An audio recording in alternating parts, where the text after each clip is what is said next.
다 같이 묵상 기도하시고 화요일 저녁 예배 시작하겠습니다.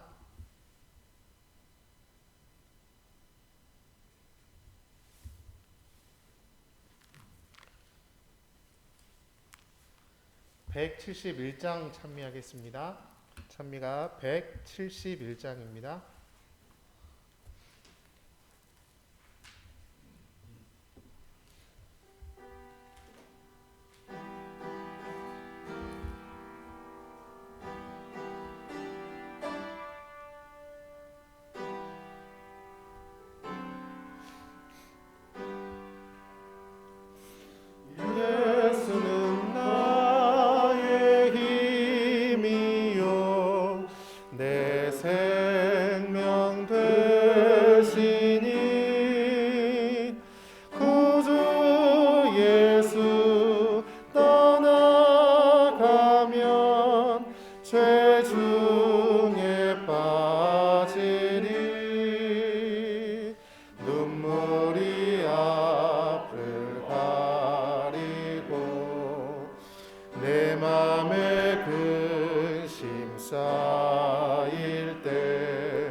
추수할 곡식 많도다.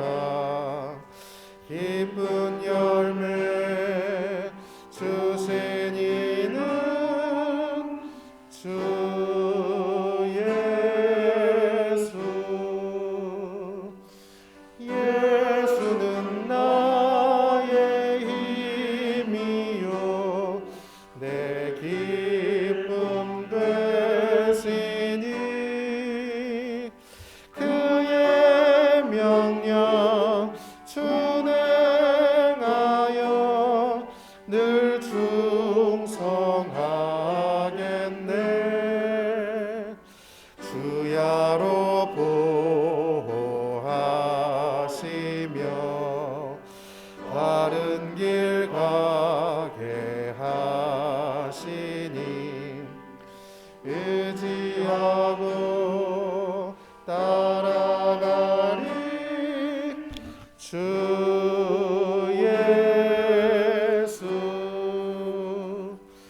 예수는 나의 힘이요 내 소망 되시니 예수께서 재림할 때 곧 영생 얻으리.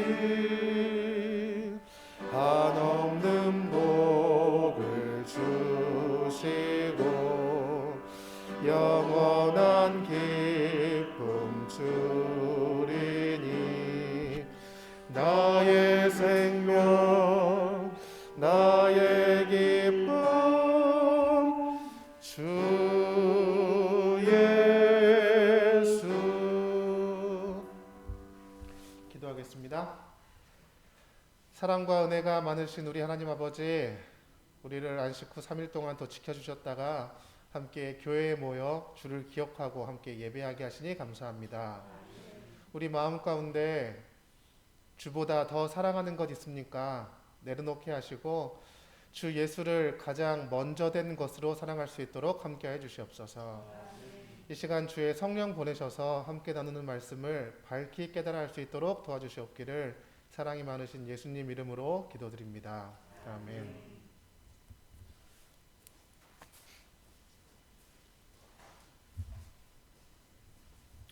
안녕하셨습니까? 네, 날씨가 많이 풀린 것 같습니다. 화요일 예배에 오신 여러분들 환영합니다. 지금 저희가 계속해서 화요일에 십계명에 대해 공부하고 있습니다. 조금 먼 것처럼 느껴질 때도 있고요. 실생활에 가깝다고 생각되는 때도 있고요. 오늘 몇 번째 계명할 차례죠? 그것을 기억하셔야 합니다. 몇 번째 계명입니까? 네, 오늘은 6번째 계명입니다. 함께 출애굽기 20장 13절을 함께 읽어보겠습니다. 짧습니다. 읽겠습니다. 시작. 살인하지 말지니라. 네, 굉장히 짧죠. 오늘 계명은 여러분들의 삶과 어느 정도나 연관이 있다고 생각하십니까? 살인하지 말지니라. 여러분의 삶과 관련 있어요? 별로 상관없는 것 같습니까? 작년 10월 유튜브의 한 채널에서 소개된 이야기가 몇 천만 뷰를 기록하면서 많은 사람들의 관심을 불러일으킨 적이 있습니다. 전 형사였던 수사학과 교수와 현직 프로파일러가 대한민국의 사건들을 사실에 근거해서 소개하고 파헤치는 유튜브 채널이었는데요. 이날 방송한 살인사건이 바로 동해 묵호항 보복살인사건 내용이었습니다. 그 사건은 2013년 동해에서 있었던 살인사건이었는데 15년 전에 동네 슈퍼에서 술을 훔친 혐의로 10개월간 감옥 생활을 하고 나온 김 씨가 나와서 그때 신고한 사람이 임 씨라는 말을 듣고 복수를 한 거죠. 몇 년 전 이야기인데요. 15년 지난 이야기인데. 그런데 알고 보니까 임모 씨는 김 씨와 알게 된 지 4년밖에 안 된 사람입니다. 저 사람이 나를 고발한 사람이야 해서 가서 찔러 죽였는데 그 사람이 아닌 거예요. 복수심에 눈이 멀어서 정확한 분별 없이 무고한 사람을 죽여버린 보복살인이었습니다. 이런 사건도 있습니다. 몹시 추웠던 어느 해 12월에 대전에서 30대 장애 여성 최 씨가 흉기에 20여 차례 찔려 숨진 채 발견되었습니다. 살해한 사람은 과거 최 씨가 있었던 보호시설 원장이었던 성모 씨였고, 범행의 이유는 과거 보호소에 있던 또 다른 장애인 이 씨를 구타하다가 이 씨가 죽어버린 일로 4년의 징역을 살았었는데, 그때 최 씨가 참고인 증언을 했다는 이유로 10년이나 지난 뒤에 출소해서 3개월을 따라다니면서 계획하고 살해한 것입니다. 이 사건의 공통점이 뭡니까? 복수라고 하는 겁니다. 복수. 오랜 시간이 지났음에도 불구하고 복수한 거죠. 복수의 칼날은 날카롭습니다. 인간성을 죽이고요. 인간성을 포기하게 만듭니다. 분노와 증오심 때문에 밤을 새며 칼을 갈고 계획을 짜게 합니다. 누군가를 죽이기 위해서 몇 날 며칠을 기다리며 계획하고 그런 계획을 짠다고 하는 것이 얼마나 비참하고 끔찍한 일입니까? 스스로 인간이기를 포기하는 것입니다. 이것이 분노의 감정이 갖고 있는 파괴성입니다. 자기 자신의 인간성을 잊어버리는 일입니다. 여러분들은 그런 끔찍한 복수를 생각해 본 적도 없으시잖아요? 그렇죠? 그럴 일도 없고요. 나는 그렇게 흉악하고 인간성을 저버린 짐승 같은 사람이 아니다. 그래서 이 계명과 상관이 없다. 이렇게 생각하십니까? 혹시 때때로 누군가가 가까운 가족일 수도 있고요. 밉고 짜증이 나가지고 이렇게 콕 때려버리고 싶은 적은 없습니까? 네. 그래서 어떻게 했습니까? 진짜로 때렸습니까? 대부분은 행동하지 않으셨을 겁니다. 그렇죠? 나는 복수 그런 거 하지 않았다. 나는 살인도 하지 않았다. 고로 나랑 상관없는 이야기다. 이렇게 생각하실 수도 있을 것 같은데요. 과연 그럴까요? 자, 그럼 우리들 가까운 데서 일어나는 복수에 대한 이야기를 좀 해보겠습니다. 이게 넓은 마당을 갖고 계신 주택에 사시는 분들은 잘 느끼지 못하실 수도 있는데, 아파트에 살면 이게 굉장히 가까운 이야기입니다. 요즘에는 참교육이라고 부르는 것인데요. 주차장에서 종종 볼 수 있는 장면입니다. 아파트 주차장에 저 맨 가에 흰색 BMW가 항상 상습적으로 저렇게 차를 댑니다. 어떻게 대고 있는 것처럼 보이세요? 네, 라인을 물고 넘어가서 대고 있죠. 이쪽에 안 닿게 하려고. 몇 날을 지켜보던 가운데 있는 SUV 차주가 짜증이 나서 그 옆에 흰 차 운전석 쪽으로 차를 바짝 갖다 댔습니다. 차 운전석 문이 안 열리게요. 그리고 본인도 못 내리니까 어떻게 했을까요? 트렁크 문을 열고 내렸습니다. 뒤 트렁크로 가가지고. 그렇게 해놓고 나서 이제 저 흰색 BMW 차주가 전화를 하면 전화를 안 받는 것이 다음 순서입니다. 이렇게 했다고 이제 글을 올리면 사람들이 와 사이다다 참교육 하셨네요. 뭐 통쾌합니다 이렇게 올려요.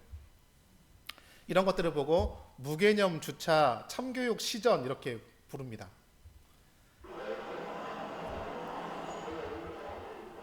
내가 주차하려고 하는데 다른 차가 먼저 들어와서 주차를 해버립니다. 기분이 어떨 것 같으세요? 저 빨간 차는 어떻게 했을까요? 잠시 좀 지켜보겠습니다.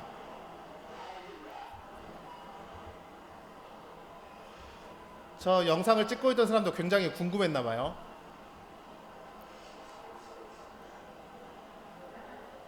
저기를 갖다 댑니다. 둘 다 내릴 수 없는 상황이 되죠. 영상 찍는 사람도 어떻게 하려고 그러지 막 그러다가 봅니다.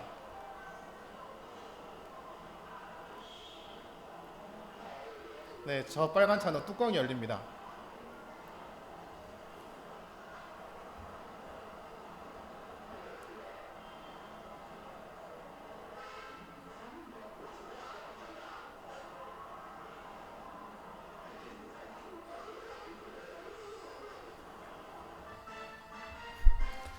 어떻게 여러분들 조금 속이 시원하세요? 어떠세요? 이 영상이 올라오고 수많은 댓글이 뭐 통쾌하다, 속 시원하다 뭐 이런 거였습니다. 왜 속이 시원합니까? 복수해서예요. 여러분이 속 시원한 이유도 동일합니다. 뭐 요즘은 참교육을 했다, 뭐 정의를 구현했다, 뭐 이런저런 말로 포장을 하지만 결국에는 그냥 복수에 동의한 겁니다. 처음에 살인 사건들을 보면서 우리는 행동하지 않았기 때문에 괜찮고 나랑 상관없고 할 수 있지만 우리는 방금 마음으로 복수에 동참했습니다. 마태복음 5장 21절, 22절을 좀 함께 읽어보겠습니다. 함께 읽겠습니다. 시작.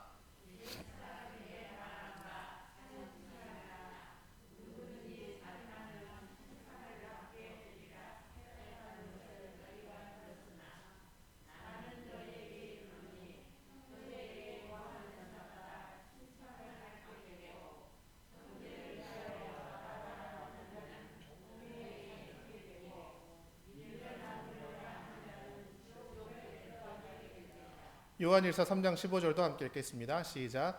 그 형제를 미워하는 자마다 살인하는 자니 살인하는 자마다 영생이 그 속에 거하지 아니하는 것을 너희가 아는 바라. 마음으로 복수하고 미워했더니 그것 또한 살인하는 것이라고 성경은 말하고 있습니다. 우리와 전혀 상관없는 이야기가 아니고요. 우리도 이 계명에서 자유롭지 못하다는 거죠. 행동하지 않았기 때문에 우리가 상관없다? 그렇지 않습니다. 우리는 마음으로 미워했고 마음으로 복수했습니다. 성경은 마음으로 미워한 자도 살인했다고 이야기하고 있고요. 마음으로부터도 미워하지 않고 죄를 짓지 않을 수 있을까요? 어떻게 생각하세요? 이것으로부터 자유로운 사람이 있을까요? 어떻게 마음으로부터도 분노하지 않을 수가 있을까요? 제가 대학원 다닐 때 한 수업 시간에서 전도사님들과 목회하다 올라오신 목사님들과 대학원생들과 학부생들과 함께 강의 시간에 이 문제에 대해 토의한 적이 있습니다. 별 문제 아닌 것 같지만 굉장히 중요한 신학적인 관념이 들어있는 문제였나 봐요. 거의 1시간, 2시간 가까이를 토론을 하고 나서 이제 결과를 조마다 발표하는데 거의 동일한 결론을 이야기했습니다. 근데 그것이 교수님이 생각했던 강의 방향과 좀 다른 것이었는데요. 그렇게 전도사님들과 목사님들이 함께 토론한 그때의 결론이 뭐였냐면 예수님은 가능했을 것 같은데 우리로서는 영 자신이 없다. 이게 결론이었습니다. 다 거의 똑같은 이야기였어요. 여러분들은 자신 있으세요? 마음으로부터도 미워하지 않을 자신 있으세요? 성경은 또한 우리 마음으로부터 나오는 것이 모두 악한 것들 뿐이라고 이야기하고 있습니다. 마가복음 7장 20절부터 23절인데요. 또 가라사대 사람에게서 나오는 그것이 사람을 더럽게 하느니라. 속에서 곧 사람의 마음에서 나오는 것은 악한 생각, 곧 음란과 도적질과 살인과 간음과 탐욕과 악독과 속임과 음탕과 흘기는 눈과 회방과 교만과 광패니 이 모든 악한 것이 다 속에서 나와서 사람을 더럽게 하느니라. 이 모든 더러운 것들이 이 마음에서부터, 속에서부터 나온다고요. 여기 아기 호랑이 한 마리와 강아지 한 마리가 있습니다. 뭐가 더 귀여운가요? 둘 다 귀엽죠? 태어나자마자 포육실로 옮겨진 이 새끼 호랑이와 강아지는 함께 자랐습니다. 누가 대장이었던 것 같으세요? 딱 보면은 알 것 같지 않으세요? 강아지가 대장이었습니다. 똥강아지의 눈은 당당한 데 비해서 구석으로 밀려있는 호랑이의 눈은 눈을 내리깔고 잔뜩 쫄아 있습니다. 딱 봐도 누가 대장인지 알겠죠? 그런데 1년이 지나면 어떻게 될까요? 엄청난 차이가 생깁니다. 호랑이는 새끼지만 크면 호랑이에요. 호랑이는 맹수 우리로 옮겨져서 맹수로 살 것이고, 이 똥강아지는 똥개로 자라나서 여전히 아무 생각 없이 사람들 옆에서 해맑게 웃으며 꼬리를 흔들 것입니다. 호랑이는 호랑이에요. 우리 마음 가운데는 호랑이보다 강한 근성이 자리 잡고 있다고 하는 겁니다. 이것이 계속 자라나는 거죠. 호랑이가 될 만큼요. 요즘 청소년들이나 사회 문제 가운데서 심각한 것으로 대두되고 있는 정신적인 문제가 있습니다. 근데 이게 사회 문제가 됐어요. 보통 화병과 복합적으로 발생을 하고요. 성인 ADHD 그리고 우울증을 동반해서 특히 중년 남성들에게 치명적인 부분이 될 수 있는 것인데 바로 분노 조절 장애라고 하는 겁니다. 호르몬이 바뀌면서 평소에는 이성으로 통제 가능했던 감정의 부분이 갑자기 통제를 벗어나는 시기가 남성들의 중년이라고 합니다. 혹시 우리 장모님들, 우리 남집사님 별거 아닌데 막 떨어지는 낙엽 보고도 눈물이 주르륵 흐르고 막 그러면 위험한 때가 온 것입니다. 네, 조심하셔야 됩니다. 호르몬이 바뀌고 있는 거예요. 이런 호르몬의 변화가 오는 그 시기와 현대사회의 분위기, 문제점과 만나서 심각한 사회 문제로 대두되고 있습니다. 남성들의 중년, 청소년들의 사춘기, 여성들의 갱년기, 이때가 위험한 때입니다. 이른바 분노 조절 장애로 인한 범죄가 끊이지 않고 있습니다. 별것 아닌 일에도 극단적인 분노를 나타내고 결국 폭행과 범죄로 이어지는 이런 일이 왜 계속 늘고 있는 것인지 우종훈 기자가 취재했습니다. 저기요, 봐봐. 접촉사고에 항의하는 자동차 운전자에게 느닷없이 금기를 던지는 자전거 운전자. 사람이 나를 밀려고 하는구나. 생각으로 이제 뱀을 던지고 저를 이제 밖으로 나오라고 이제 저는 팍팍하게 좀 이연책을 했다가 하여서 그때 당시에는 좀 정황없이 이제 무서웠어요. 별것 아닌 일에도 불같이 분노를 쏟아낸 이 남성을 경찰이 잡고 보니 분노 조절 질환을 앓고 있었던 것으로 드러났습니다. 경찰에 구속된 41살 혐오 씨는 지난 10년 동안 약물을 복용해 왔던 것으로 전해졌습니다. 아버지를 상습적으로 때려 갈비뼈를 부러뜨리고 아령까지 동원해 폭행한 혐의로 구속된 21살 강모 씨도 분노 조절 장애 환자였습니다. 이처럼 스스로 충동을 제어하지 못하는 분노 조절 장애로 병원을 찾는 이들이 해마다 늘고 있습니다. 2010년부터 지난해까지 충동 장애로 병원을 찾은 이는 1,600여 명이 늘었습니다. 광주 지역은 같은 기간 191명에서 324명으로 약 70%나 증가했습니다. 이른바 무시당했다는데 욱해서 벌어지는 이 같은 범죄와 관련해 전문가들의 성취지향적인 우리 사회 분위기가 개인들을 좌절감에 빠뜨린 것이 한몫한 것으로 보고 있습니다. 약물 치료와 함께 어떤 충동 조절이라고 하는 것이 어느 정도 좀 조절이 되고 관리가 된 상태라고 하면 심리 치료를 통해서 어떻게 내 감정을 인식하고 또 안전한 방식으로 표현할 수 있는지에 대해서 훈련을 하시는 것도 필요할 것 같고요. 이런 사회적인 문제에 대해서 전문가는 마음을 통제하도록 훈련하는 방식이 필요하다고 말하고 있습니다. 마음의 분노를 조절하는 능력을 기르는 것, 마음을 다스리는 법을 배우는 것, 훈련하는 것, 이런 것들이 더욱 중요한 세대를 우리는 살고 있는 것 같습니다. 성경을 보겠습니다. 잠언 4장 23절입니다. 함께 좀 읽어보겠습니다. 시작.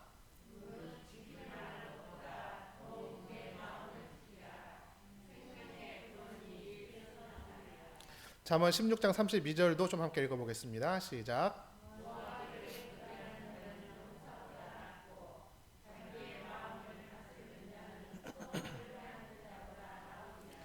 잠언을 보면 같은 의미로 마음을 통제하는 것이 얼마나 중요한 것인지 우리에게 알려주고 있습니다.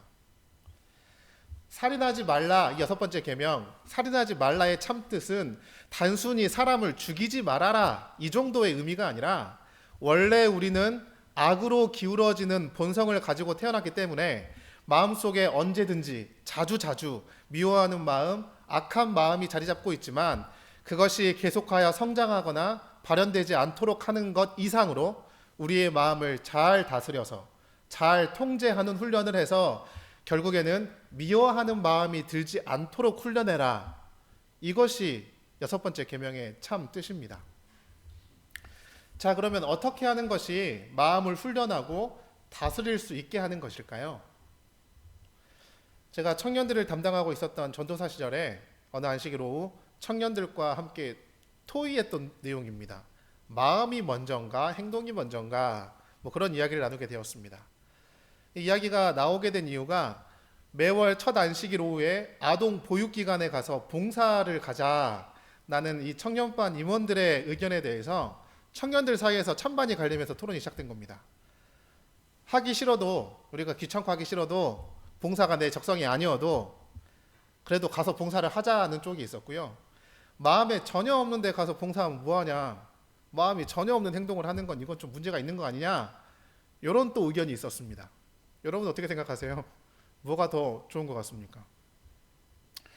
평소 교회 활동과 본인의 신앙생활에 이런 딜레마로 고민하고 있던 청년들이 많이 있었기 때문에 뭐 봉사활동, 뭐 친절한 뭐 행동, 친구관계, 뭐 죄된 행동, 미워하는 마음, 안식일 뭐 오후의 활동들, 안식일 시험 문제들, 뭐 여러 가지 문제들이 거론되면서 이야기가 원활하게 그리고 활발하게 진행이 되었습니다.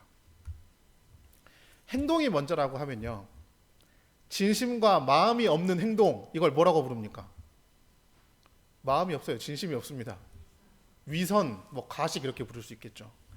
마음 진심이 빠져버린 행위는 낭비로도 볼 수 있고요, 허례의식이라고 부르기도 합니다. 성경에도 순종이 제사보다 낫다고 말했으니까요. 중요한 것이 그러면 좀 더 마음인 것 같아요.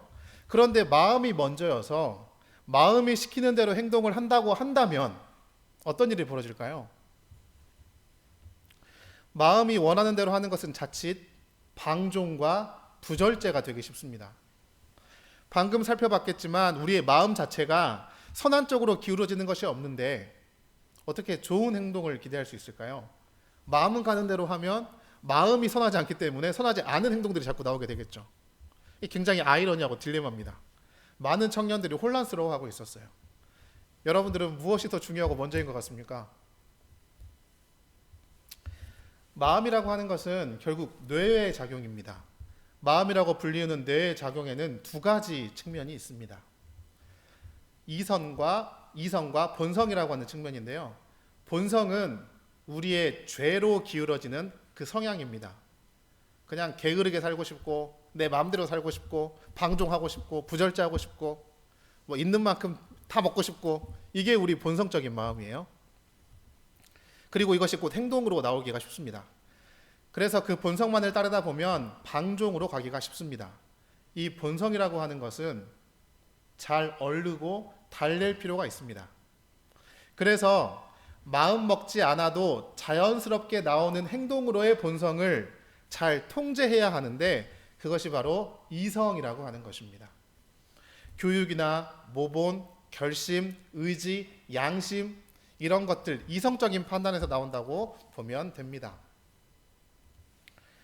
본능에 가까운 마음이라고 하는 것은 우리의 뇌가 반복되어지는 본성에 따른 행동을 통해서 그쪽으로 길이 나고 익숙해집니다. 이거를 습관이라고 해요. 그리고 그것을 품성이라고 이야기합니다.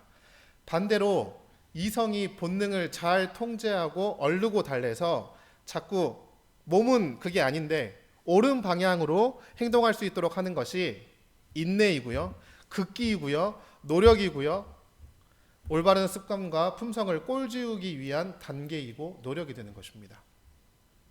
결국 마음이 먼저냐 행동이 먼저냐 하는 것보다 내 의지의 방향이 어디이냐 하는 것이 중요합니다. 이 방향에 대한 이야기가 성화의 계단에 대한 이야기고요. 이 노력이 반복될수록 이성과 본성의 괴리가 줄어들어서 마음과 생각이 일치된 사람이 되는 것입니다.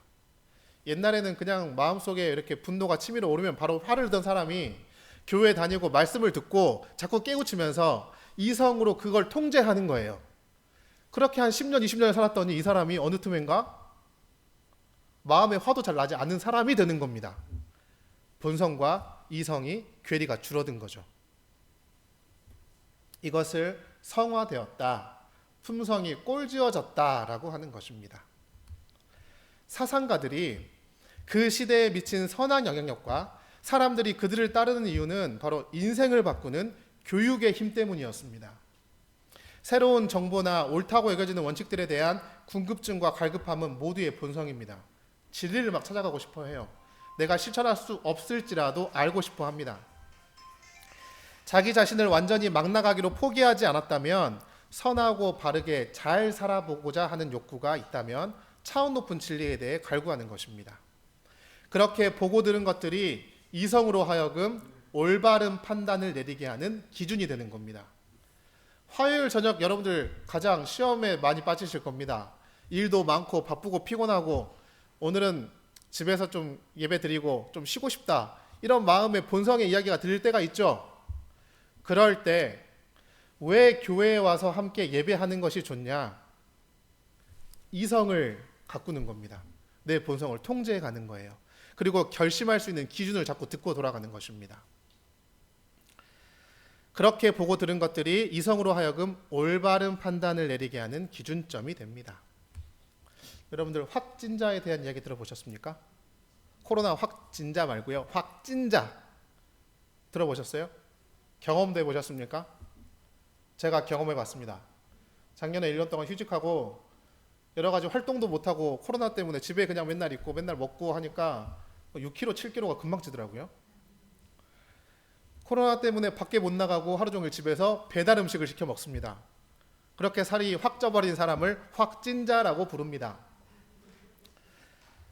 확 찌긴 했는데 코로나로 인해서 뭐 이렇게 헬스클럽, 피트니스 클럽도 가기 힘이 드니까 혼자 유튜브를 보면서 일명 홈트라고 하는데요, 홈트레이닝, 그것을 하게 됩니다. 관련 동영상이 엄청나게 많아요. 이 사람들이 지금 대표적인 사람들이고요. 제가 유튜브를 보면서 좀 따라 해봤는데요, 제가 매일매일 운동을 좀 보고 따라 해야겠다 결심을 하고 따라 해봤는데, 저 사람 지금 웃고 있잖아요. 웃으면서 할 수 있는 운동이 아닙니다. 죽을 것 같아요. 막 허벅지가 터질 것 같고 뭐 배가 땡겨오는 게 죽을 것 같습니다. 저 사람들도 한 10분 넘어가면 막 힘들어 죽을 것 같이 하면서 막 운동합니다. 근데 그럼에도 불구하고 왜 운동합니까? 왜 저 사람들 거 보고 따라하는 거예요? 나랑 안 맞는 것 같은데, 죽을 만큼 힘든데 왜 하는 겁니까? 네, 저 사람들의 모습을 보니 아, 이렇게 하면 몸이 좋아지고 건강해지겠다, 믿음이 가는 거죠. 그들의 몸을 보고 임상 실험이 이미 끝났다고 판단되기 때문에 신뢰하는 겁니다. 그래서 저것이 옳다고 판단이 되어서 그 동영상대로 따라하는 거죠. 보고 계속 따라하는 겁니다. 이것이 생각의 방향을 결정하게 하고 판단하게 하는 바라봄의 효과라고 합니다.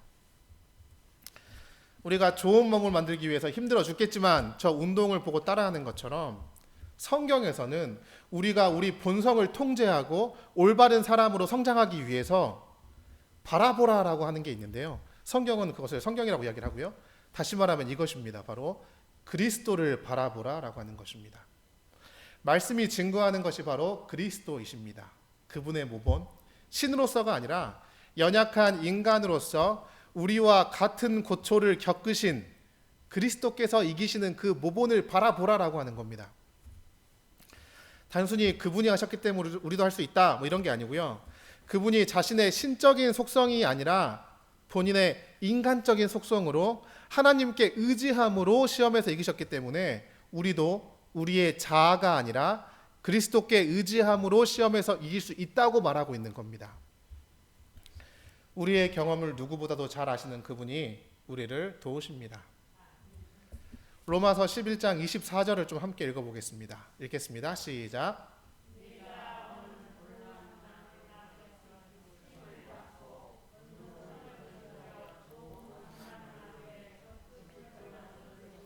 에베소서 4장 22절, 24절도 함께 읽어보겠습니다. 시작.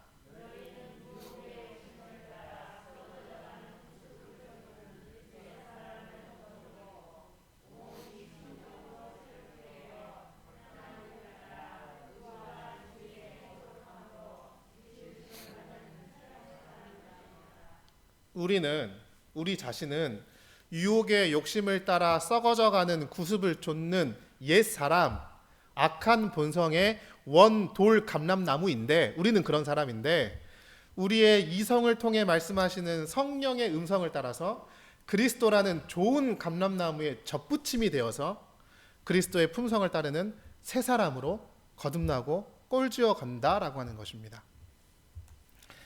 그리스도께서도 제자들을 하나님의 사업에 사용하시는데 이런 단계를 밟도록 하셨고, 그렇게 되게 하시기 위해 노력하셨습니다.